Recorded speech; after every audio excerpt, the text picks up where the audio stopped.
Bonjour, je m'appelle Françoise Carré. Je viens de faire une installation dans cet espace, l'espace Oppidum, qui s'appelle Le Petit Peuple et les Saltimbanques.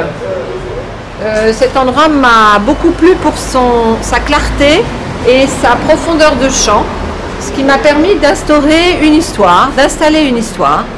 Et c'est cette histoire que je vais vous raconter. Je vous suis. Merci.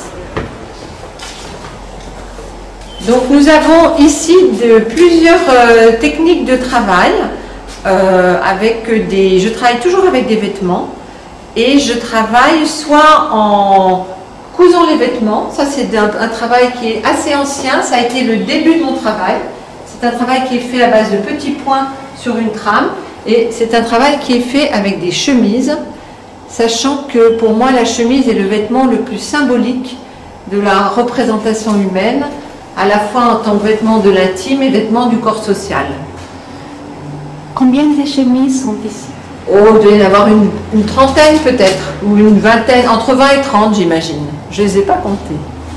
Vous aimez les vêtements? Oui, j'aime les vêtements, j'ai travaillé dans la mode pendant très longtemps, et puis j'ai beaucoup fait de la recherche sur le vêtement, j'ai fait de la rhétorique du vêtement, et ça a toujours été pour moi quelque chose de très important dans la mesure où le vêtement est le représentant de l'humanité, c'est vraiment le propre de l'homme, et à la fois il est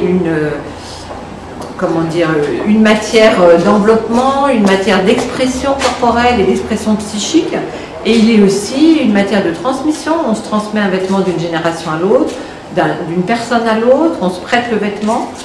Un vêtement peut passer de main en main, de génération en génération. Et moi, je récupère des vieux vêtements qui sont jetés pour leur donner une seconde chance, une seconde vie, un petit peu comme avec les gens. J'ai travaillé longtemps chez Emmaüs, donc dans ce qui est les charitines, tout ce qui est recyclage de vêtements, mais surtout insertion sociale, aide à la personne en difficulté. Et à l'époque, j'avais envie de montrer à toutes ces personnes qu'avec des vêtements que tout le monde voudra jeter, on peut faire quelque chose d'autre et on peut repartir ailleurs. Et surtout, on peut rêver. Et on peut partir, s'élever un petit peu du quotidien. Et c'est vraiment le thème de cette exposition. C'est-à-dire que j'ai un petit peuple qui est fait de petits personnages faits de mouchoirs. La mouchoir étant le vêtement le plus humble et le plus presque proche à la fois. Et c'est quoi? C'est une petite pièce de tissu qui emporte nos chagrins, nos joies, qu'on met au fond d'une poche, qu'on oublie. Et avec ces mouchoirs que je trempe dans la terre, je fais des petits personnages. Et les grands personnages, ce sont des saltimbanques.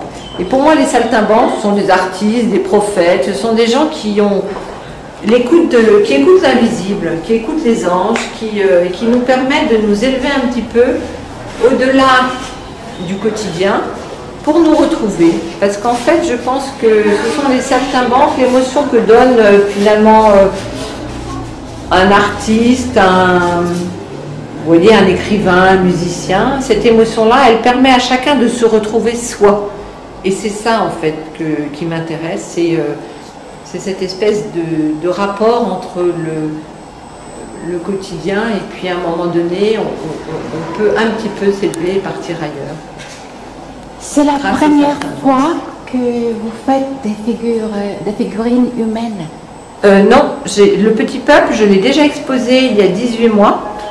Mais à l'époque, il n'y avait que le Petit Peuple, il n'y avait pas les saltimbanques. Et j'en ai fait à l'époque beaucoup, les gens ont beaucoup aimé, et dans la mesure où les gens me racontaient leur vie. C'est-à-dire, dès qu'ils étaient autour du Petit Peuple, ils me racontaient leur histoire. Et c'est là où je me suis dit, quand même, il faut que je continue. Parce qu'en fait, ils parlent entre eux, finalement, tous ces... Donc, j'ai déjà fait une exposition du Petit Peuple il y a 18 mois, et à l'époque, il n'y avait que le Petit Peuple. Et je me suis rendu compte que les gens venaient et me racontaient leur vie, leurs expériences. Chacun avait une histoire à raconter autour de ce petit peuple, qui lui-même bavarde. C'est-à-dire qu'en fait, l'intérêt de ces petites figurines, même si elles paraissent être vides physiquement, elles ne sont pas vides, elles se parlent entre elles, il y a des regards qui se croisent, c'est ça qui m'intéresse. C'est les liens, c'est les vibrations d'une pièce à l'autre, c'est tout ce qui peut se faire en fonction de toutes les histoires qui peuvent se raconter. Vous voyez, par exemple, ces trois petits là, ben, ils se promènent et ils se parlent entre eux, quoi. Et c'est ça que je trouve intéressant. Voilà. Moi, les pièces les unes à côté des autres, elles ne m'intéressent pas. Ce qui m'intéresse, c'est qu'il y a une place de village, que ça bouge, ça circule, ça discute. Et on est dans le... Oui, dans le relationnel, dans le dit, dans le langage. Vous avez beaucoup de petits peuples, combien de petits peuples? Et j'ai fait 320 pièces cette fois-ci. Ils sont tous ici? Ils sont tous ici. 320 pièces. Il y a une centaine d'enfants, de tout petits, et puis des adultes, et puis des ados. Il y a les deux. Il y a toutes sortes. Il y a tout. Il y a des mamans avec des bébés, il y a des vieux, il y a des messieurs avec des enfants, il y a même un ange qui se promène au milieu. Et c'est un peu comme le Noël. Alors voilà, pour certains, ça ressemble à une crèche. Je pense aussi que c'est un peu l'époque. Et puis pour d'autres, c'est les Touaregs. Pour moi, ça a été au début le peuple de la Bible. La première fois que j'ai fait le petit peuple, j'avais tous les noms de la Bible qui me revenaient. Oui. C'est aussi très moyenâgeux parce que voilà, ça peut être aussi des couacs du Moyen-Âge. C'est pas forcément. Voilà, c'est un petit peu comme. Chacun il apporte un petit peu ses voyages et son expérience. Et puis pour les saltimbanques, alors j'utilise des vêtements vraiment que je trempe dans la terre. Donc c'est beaucoup plus lourd, c'est des pièces beaucoup plus importantes qui sont donc de taille adulte. Et voilà, ce qui m'intéresse dans les saltimbanques, c'est le mouvement. C'est essayer de choper le mouvement, de stopper, de l'arrêter dans son élan, parce que c'est ça le vivant, c'est l'élan. Et c'est ça que je veux représenter. Je veux représenter l'élan du vivant, voilà. Quand vous parlez des saltimbanques, je pense à cirque. Oui, c'est ça. Au cirque, tout à fait. Normalement, c'est les danseurs de rue, c'est les gens du cirque. Mais après, on dit aussi qu'un artiste, un chanteur, c'est un saltimbanque. C'est aussi le saltimbanque, c'est aussi peut-être un peu un marginal. C'est celui qui a des connexions autres que terriennes, je trouve, pour moi. C'est pour ça que pour moi, le saltimbanque, c'est celui qui, peut-être qui est plus intuitif que les autres, rêveur, c'est la poésie, c'est ça, et c'est la musique. La danse et la musique, le saltimbanque. Et c'est ce qui permet de nous élever. Ici, on voit une saltimbanque qui travaille. Voilà, elle fait son grand écart là, hein, et puis on est donc celle-là, elle est en train de faire une espèce de révérence au ciel, vous voyez, en saluant l'ange qui flotte au-dessus d'elle.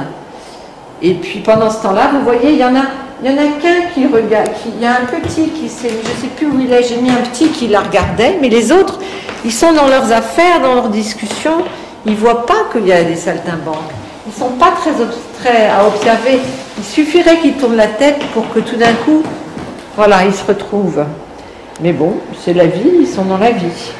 Et les matériaux que vous avez utilisés? Alors, c'est de la terre. Donc je fais une espèce de crème de terre.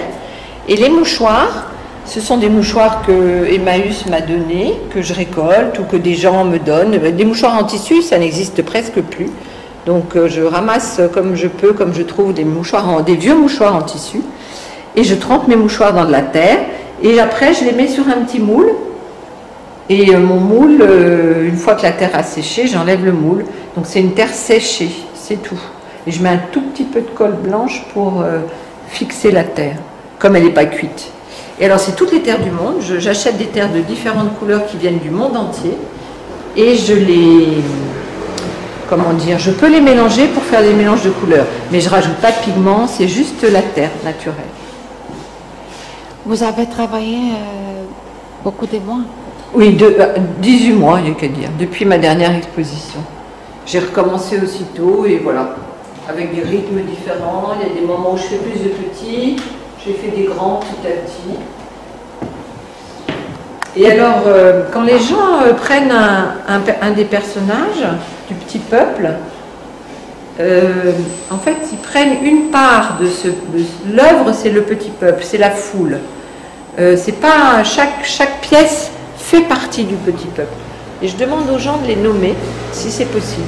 Donc au mur, vous avez des listes de... Ici? Oui. Vous avez des listes de... Il y a 11 000 prénoms qui passent. Et qui, pour montrer aussi la diversité, enfin, une foule, ça peut être immense et c'est divers, c'est jamais les mêmes couleurs de terre. Il n'y a pas une couleur de terre pareille, à chaque fois il y a des nuances. Chacun a son prénom. Voilà, c'est à la fois un ensemble, une foule, et puis un ensemble de particularités et d'individualités. Voilà, c'est ça aussi que je veux représenter. Alors, avez-vous baptisé des... Alors moi je ne les baptise pas, c'est les gens qui, par exemple, là où il y a un point rouge, c'est quelqu'un qui m'a acheté cette petite femme là, et elle a été baptisée. Alors j'ai un petit calepin, je note tout, et voilà, et quand elle viendra la rechercher, eh bien elle aura son prénom sur un petit papier. Enfin, ils sont tous répertoriés avec des prénoms. Et les grands, en revanche, les grands, c'est moi qui les ai baptisés, les satamans, parce que bon, il n'y en a pas beaucoup. Donc ici, vous avez Petrouchka, ensuite vous avez Suzanne. Petrouchka, c'est un des premiers ballets russes. Suzanne, c'est en référence à Leonard Cohen. Et ensuite, vous avez Avril. Avril, c'est une héroïne du French Cancan, enfin une danseuse de French Cancan. Oui. Ensuite, est-ce que vous voulez que je vous les présente oui. tous? Donc ici, vous avez Figaro. Voilà, Figaro, tout le monde connaît Figaro. Lui, c'est Auguste, le clown Auguste. Ensuite, on a les trois précieuses ridicules, donc Philaminte, Bélise et Armande. En fait, voilà, c'était aussi une façon de parler du théâtre, de l'opéra, de la danse, du cirque. Lui, c'est maestro, c'est un peu... c'est un chef d'orchestre qui n'est écouté que par des enfants. Et puis Daniel, le prophète Daniel, qui écoute les anges. Et Merlin, l'enchanteur, là-bas. Alors Daniel, c'est ici? Daniel, c'est lui, celui de l'affiche. Et Merlin? Et Merlin. Merlin, l'enchanteur. Merlin, le... Voilà. Et tout ce travail, c'est un travail d'enveloppement. C'est-à-dire qu'en fait, le mouchoir, il est sur un moule et je travaille l'enveloppe. Et pour moi, l'enveloppement, c'est vraiment très très important au niveau humain parce que c'est le début de la... On a besoin de cet enveloppement pour exister et j'essaie de montrer qu'on est fait de cet enveloppement. Et d'ailleurs, si l'enveloppement est là, enfin, l'être s'exprime, il y a une espèce d'expression qui part de cet enveloppement et non pas du vide à l'intérieur. Le vide intérieur n'existe pas. La vie est là avec l'enveloppement. Parce que l'énergie de ce peuple est ici. Oui, ça, alors, si effectivement, c'est... Oui. Pour moi, c'est vibratoire. Alors, est-ce que c'est spirituel que d'être vibratoire? Je veux travailler les correspondances entre les arts, les correspondances entre les personnes. C'est ça qui m'intéresse, entre les couleurs, entre les matières, entre voilà, toutes ces relations des choses les unes avec les autres. Alors peut-être effectivement c'est spirituel. En fait, moi j'aime l'éclat. Okay. Voilà. Mais et pour moi elles sont assez éclatantes ces couleurs. Simplement ça c'est des couleurs naturelles. C'est vraiment les couleurs de la terre. Et après 30 novembre, vous... Et ben je remballe, c'est-à-dire que tous les gens qui ont acheté des petites pièces viendront les chercher. Et puis après, ben, tout le petit monde qui reste va rentrer dans mon atelier. Et je verrai, je continuerai. J'ai une autre exposition prévue en mai, dans le Doubs. Et j'ai des projets, mais qui ne sont pas encore finalisés. Donc, en revanche, le public peut me voir sur Internet, puisque j'ai un site Internet. Et puis me téléphoner, me mettre un mail, me rencontrer. Je reviens. Finissez. Merci. me mettre un mail, me rencontrer, parce que je pense que de toute façon, ce qui est intéressant, c'est aussi de se rencontrer et que les gens le voient en vrai. Enfin, justement, c'est pas juste un objet de consommation courante qu'on achète sur Internet, même si on peut acheter l'art sur Internet, c'est vrai. Mais je sais pas, j'ai même pas pensé. Êtes-vous content avec l'exposition? Oui, je suis très contente. Beaucoup de gens sont venus déjà lors du vernissage. Et puis l'exposition, elle va durer jusqu'au 30 novembre. Et les gens ont l'air de trouver ça bien. Donc je suis contente. Je suis contente de montrer mon univers. Je suis contente de raconter une histoire et que les gens, j'ai l'impression que les gens aiment bien écouter cette histoire, quoi, donc ça me fait plaisir. Vous avez fait une